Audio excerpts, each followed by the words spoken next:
Lecture du jour, bonjour, et ce matin c'était Deutéronome 11, 12 et 13.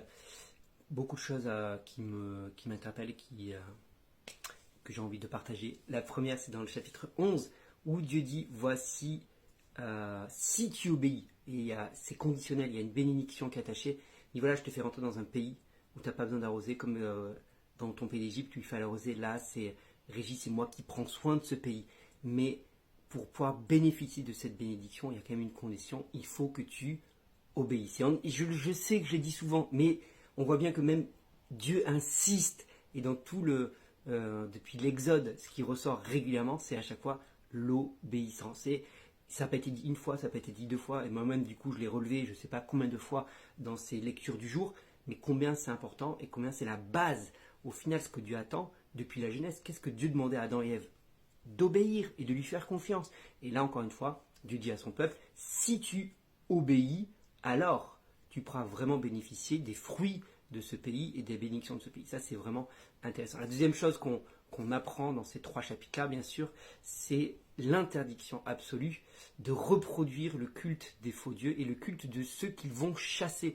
L'Éternel dit, mais si je les chasse, c'est justement parce qu'ils adorent de faux dieux, donc toi ne vas pas imiter cela. Et quand on regarde un peu tout ce qui s'est déjà dit dans le Lévitique, dans le Nombre, et là même dans Deutéronome à plusieurs reprises, Dieu va dire à plusieurs reprises, c'est moi l'Éternel, le seul vrai Dieu. Donc si je suis le vrai Dieu, pourquoi t'irais adorer des faux dieux? Et aujourd'hui ça m'interpelle, je me dis, mais arrêtons de vouloir imiter ceux qui n'adorent pas le vrai Dieu, alors que nous avons la vérité, alors que nous avons le vrai Dieu. Ne cherchons pas à imiter les autres, c'est eux qui devraient chercher à nous imiter, puisque nous avons le vrai Dieu. Donc ne cherche pas à reproduire ce qui se passe autour de toi, concentre-toi sur ce que Dieu te demande en priorité.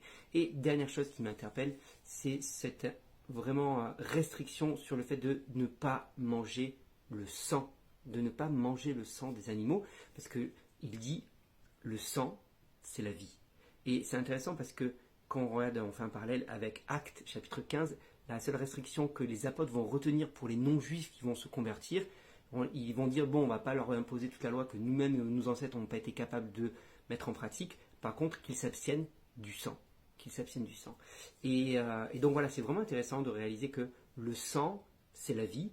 Et Jésus a fait couler son sang et sa vie a été répandue pour nous. Et tu comprends tout le symbolique. C'est vraiment un principe très important. Le sang, c'est la vie. N'hésite pas à me dire toi ce que tu as retenu dans cette lecture. Je te souhaite une bonne journée.